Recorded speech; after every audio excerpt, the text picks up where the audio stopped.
सार्थ ज्ञानेश्वरी अध्याय 3 कर्मयोग ओव्या आहेत 1 ते 66. ओम नमो भगवते वासुदेवाय. श्लोक 1. अर्जुन उवाच जायसी चेत कर्मणस्ते मता बुद्धिर्जनार्दन तत्किं कर्मणि घोरे माम नियोजयसी केशव. अर्जुन म्हणाला, हे श्रीकृष्णा, कर्मापेक्षा ज्ञान श्रेष्ठ आहे असे तुला संमत आहे, तर घोर कर्माचे ठिकाणी तू माझी योजना का करत आहेस? मग ऐका अर्जुने म्हणितले, देवा तुम्ही जे वाक्य बोलिले ते निकेम्या परिसले कमळापती. मग अर्जुन म्हणाला, श्रीकृष्णा ऐका, देवा तुम्ही जे काही बोललात ते मी चांगले ऐकले. तेथ कर्म आणि करता उरेची न पाहता ऐसे मत तुझे श्री अनंता निश्चित जरी.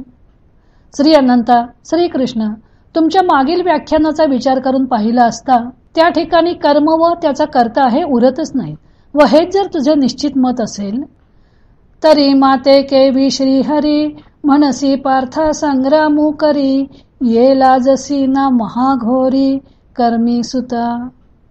तर मग श्रीकृष्णा, अर्जुना तू युद्ध कर असे मला कसे सांगतोस?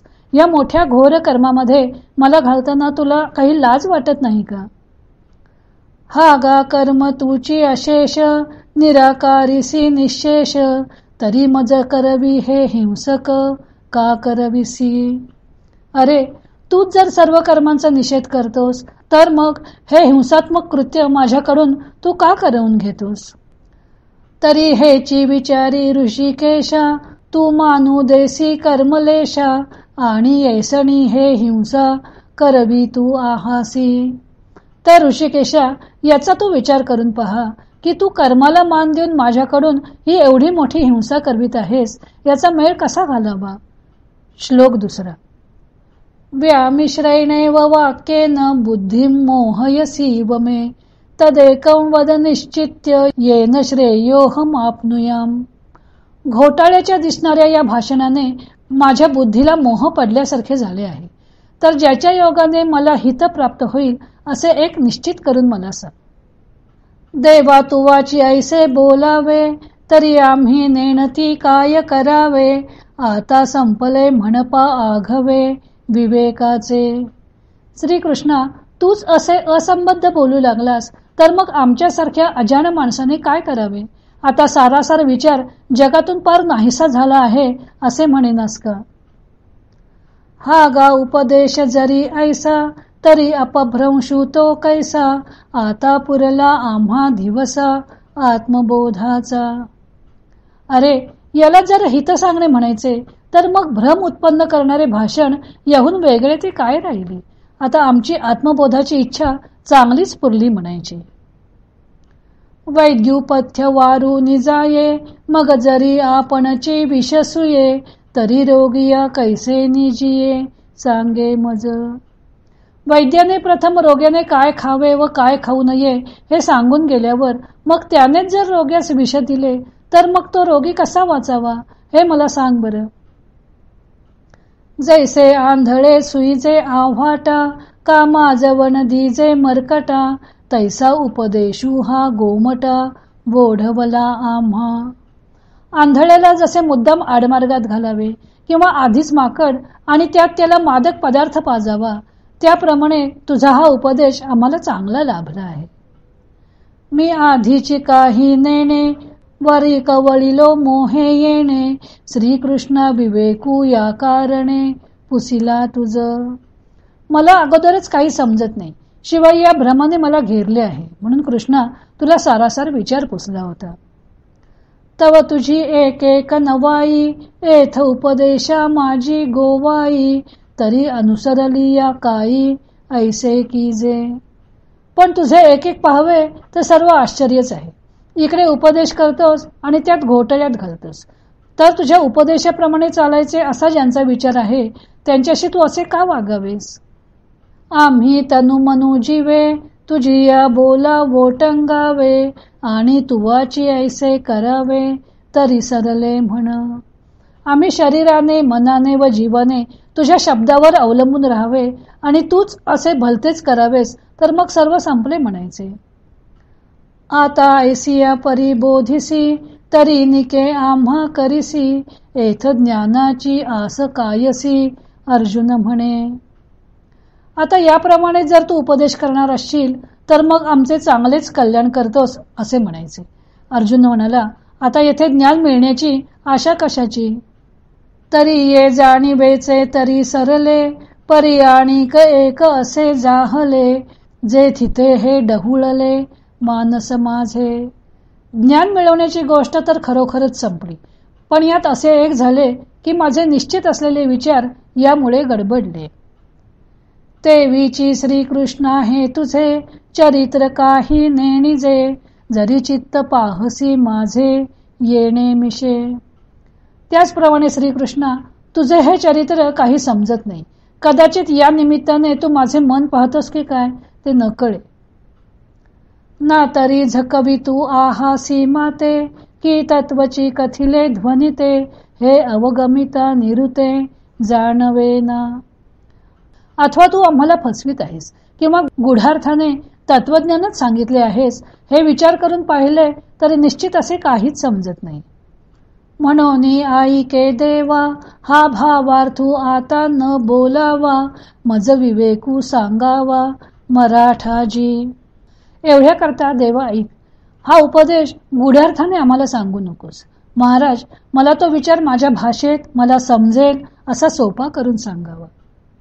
मी अत्यंत जड असे परी ऐसाही निके परियेसे श्रीकृष्णा बोलावे तुवा तैसे एकनिष्ठ. मी अतिशय मंद आहे, परंतु श्रीकृष्णा अशाही मला चांगले समजेल असे एक निश्चयात्मक सांग. देखे रोगा ते जिणावे औषध तरी देयावे परिते अति रुच्च व्हावे मधुर जैसे. हे पहा, रोगाला हटवण्याकरता औषध तर द्यावे, पण ते औषध ज्याप्रमाणे अतिशय रुचकर आणि गोड असावे. तैसे सकळार्थ भरित तत्व सांगावे उचित परिबोधे माझे चित्त जया परी. त्याप्रमाणे सर्वार्थाने भरलेले योग्य तत्व तर सांगावच, पण ते असे सांगावे की जेणेकरून ते माझ्या मनाला निसंशय कळेल. देवा तुझ ऐसा निज गुरु आजी आरती धनी का न करू एथ भीड कवणाची धरू तू माया आमुची. देवा, तुझ्यासारखा मला आज गुरु मिळाला आहे, तेव्हा आज मी आपल्या इच्छेची तृप्ती का करून घेऊ नये? तू आमची आई आहेस, तर मग येथे भीड कोणाची धरायची? हा गा कामधेनूचे दुभते दैवे जाहले जरी आपैते तरी कामनेची का तेथे वाणी की जे. अहो, दैववशात कामधेनूचे दुभते जर प्राप्त झाले तर तशा प्रसंगी ते मागण्यास कमी का करावे? जरी चिंतामणी हाता चढे तरी वांछेचे कवन साकडे का आपुलेनी सुरवाडे इच्छा वेना. चिंतामणी जर हाताला लागला तर मग हवी ती वस्तू मागण्याची अडचण का वाटावी? आपल्याला हवे तसे काय इच्छू नये? देखा अमृत सिंधू ते ठाकावे मग ताहाना जरी फुटावे तरी सायासू का करावे मागील ते. पहा, अमृताच्या समुद्राजवळ प्राप्त होऊन तेथे तहानेने तडफडत राहायचे तर मग तेथेपर्यंत येण्याचे केलेले श्रम कशा करता करायचे? तैसा जन्मांतरी बहुती उपासिता श्री लक्ष्मीपती तू दैवे आजी हाती जाहलासी जरी.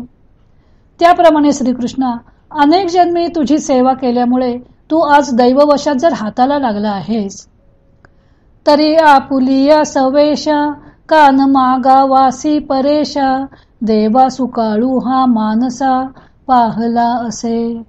तर मग हे परमेश्वरा श्रीकृष्णा, आपल्या इच्छेला येईल तसे तुझ्या जवळून मागून का घेऊ नये? देवा, माझ्या मनातील हेतू पूर्ण सफल होण्याची वेळ आली आहे. देखे सकळार्तीचे जियाले आजी पुण्य यशासी आले हे मनोरथ जहाले विजयी माझे. पहा, माझ्या सर्व मनोरथांचे जीवित सफल झाले. आज माझे पूर्व पुण्य यशस्वी झाले व माझ्या मनातील हे हेतू आज तडीच गेले. जी जी परम मंगळ धाम सकळ देव देवोत्तम तू स्वाधीन आजी आम्हा म्हणवनिया. कारण अहो महाराज, सर्वोत्कृष्ट मंगलाचे स्थान आणि सर्व देवात श्रेष्ठ अशा देवा तू आमच्या ताब्यात आलेला आहेस. म्हणून जैसे मातेच्या ठाई अपत्या अनवसरू नाही स्तन्या लागून पाही जिया परी. पहा, जसे लहान मुलाला स्तनपान करण्यास आईच्या ठिकाणी वेळ अवेळ अशी काही नसते, तैसे देवा तू ते पुसिज तसे आवडे ते आपुलेनी आरते कृपानिधी. तसे हे कृपानिधी देवा, मी आपल्या इच्छेला येईल तसे तुला वाटेल ते विचारित आहे. तरी पारित्रिकी हित आणि आचरिता तरी उचित ते सांगे एक निश्चित पार्थू म्हणे. तर मग परलोकी कल्याणकारक व इहलोकी आचरणाला तर योग्य असे जे एक असेल ते एक मला निश्चित करून सांग, असे अर्जुन म्हणाला. श्लोक 3. श्री भगवान वाच लोकेस्मिन् द्विविधा निष्ठा पुरा प्रोक्ता मया नघ ज्ञानयोगेन सांख्यानाम कर्मयोगेन योगिनाम. श्रीकृष्ण म्हणाले, हे निष्पाप अर्जुना, मी या लोकांमध्ये ज्ञानयोगाने सांख्यांचा व कर्मयोगाने कर्म करणाऱ्यांचा असे 2 वर्तनक्रम पूर्वीच सांगितले आहेत.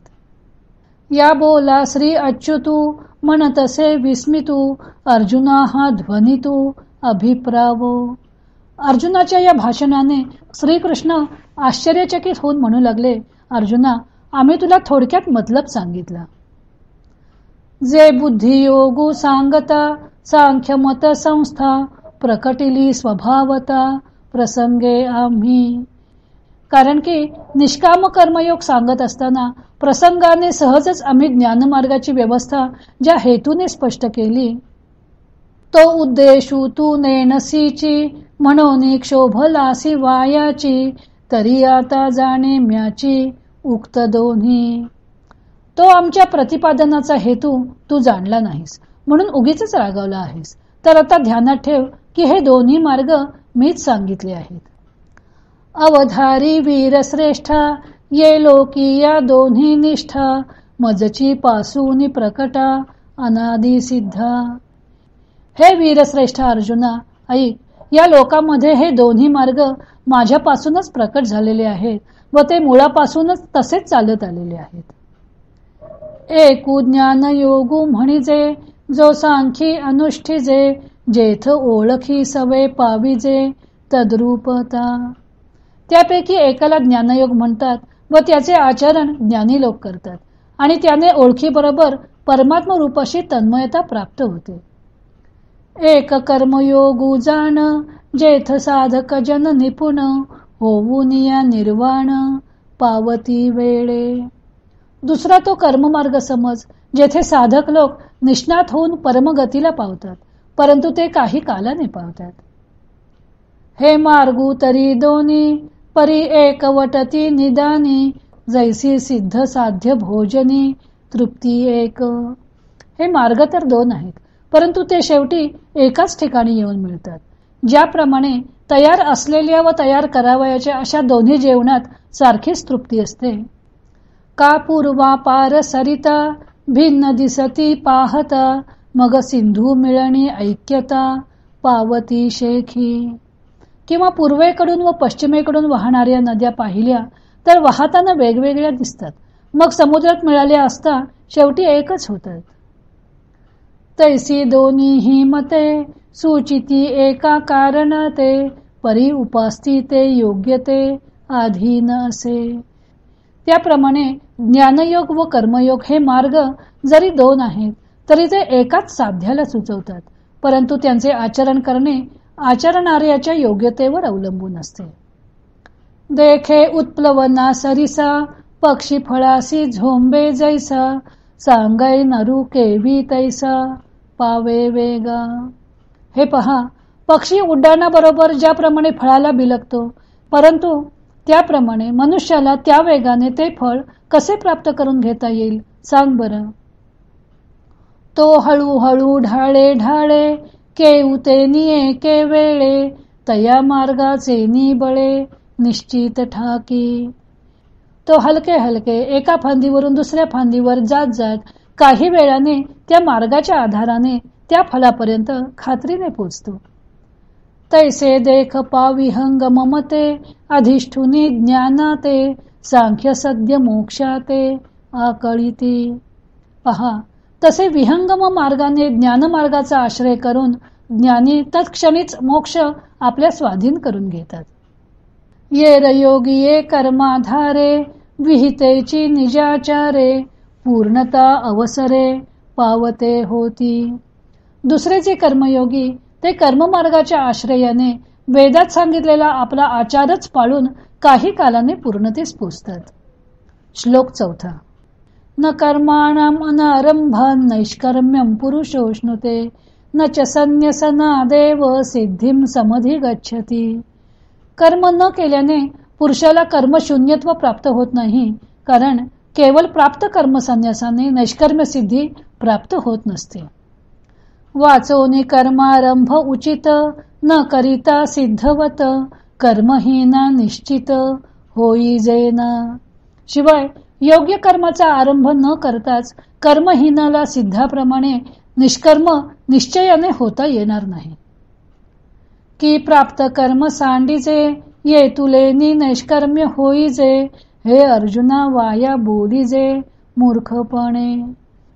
किंवा अधिकार परत्वे आपल्या भागाला आलेले कर्म टाकून द्यावे व एवढ्यानेच निष्कर्म व्हावे हे बोलणे अर्जुना व्यर्थ व मूर्खपणाचे आहे.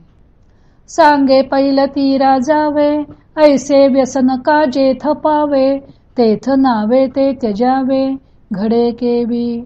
जेथे पलीकडील तीराला कसे जावे अशी अडचण पडली आहे तेथे होडीचा त्याग करून कसे चालेल बरे. ना तरी तृप्ती इच्छिजे तरी कैसे पाकू न कीजे की सिद्धू ही न सेविजे केवी सांगे.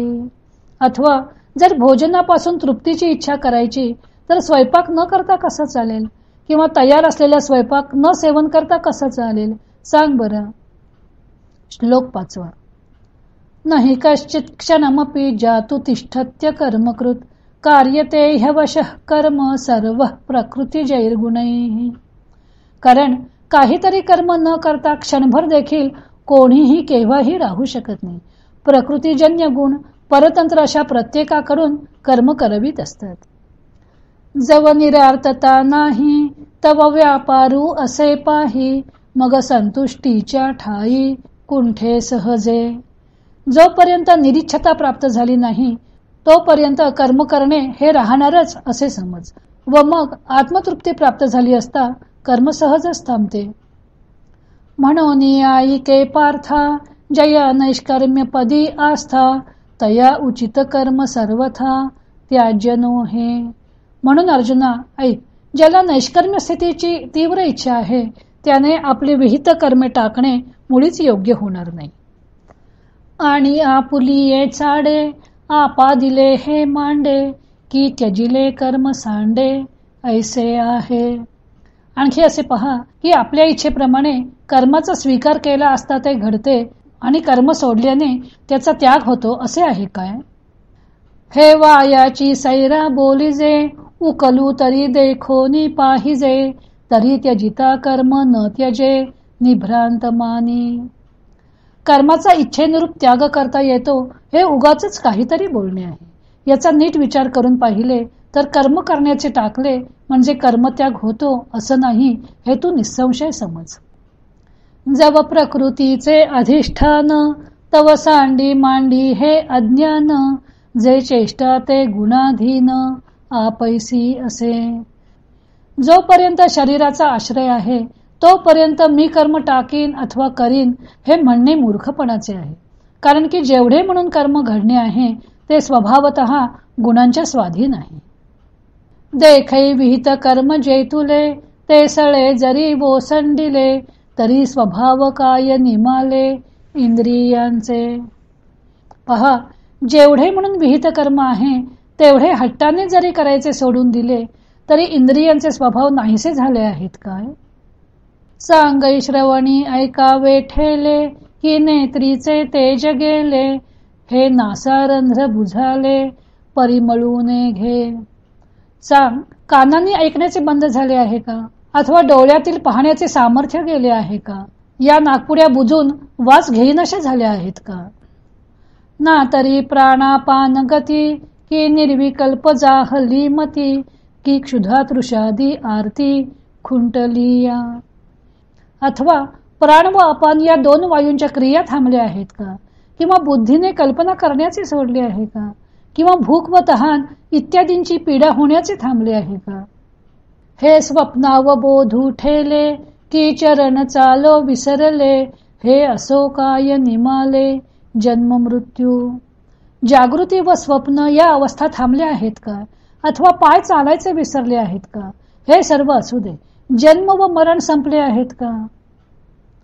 हे न ठकेची जरी काही तरी सांडिले ते काही म्हणून कर्म त्यागू नाही प्रकृती म्हणता.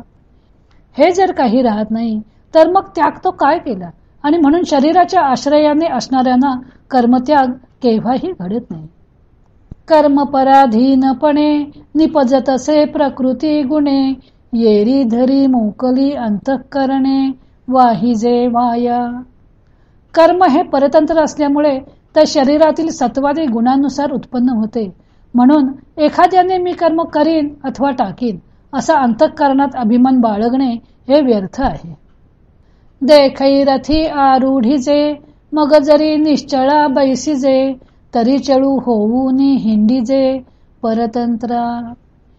पहा, रथावर स्वार होऊन मग जरी स्थिर बसले तरी तेथे बसणारा रथाच्या स्वाधीन असल्याने सहजच रथाच्या हालचालीमुळे त्याला प्रवास घडतो. का उचलिले वायू वशे चळे शुष्क पत्र जैसे निचेष्ट आकाशे परिभ्रमे. अथवा वायूच्या सपाट्यात सापडून उंच उडालेले वाळलेले पान ज्याप्रमाणे आपण स्वतः हालचाल न करता वायुवेगामुळे आकाशात इकडे तिकडे फिरत राहते तैसे प्रकृती आधारे कर्मेंद्रिय विकारे नैष्कर्म्य ही व्यापारे निरंतर. त्याप्रमाणे कर्मातीत अवस्थेत प्राप्त झालेला पुरुषही शरीराच्या आश्रयाने कर्मेंद्रियांच्या हालचालींच्या द्वारा नेहमी कर्मे करीतच असतो. म्हणून संगू जव प्रकृतीचा तव त्यागून घडे कर्माचा ऐसी ही करू म्हणती तयांचा आग्रहोची उरे.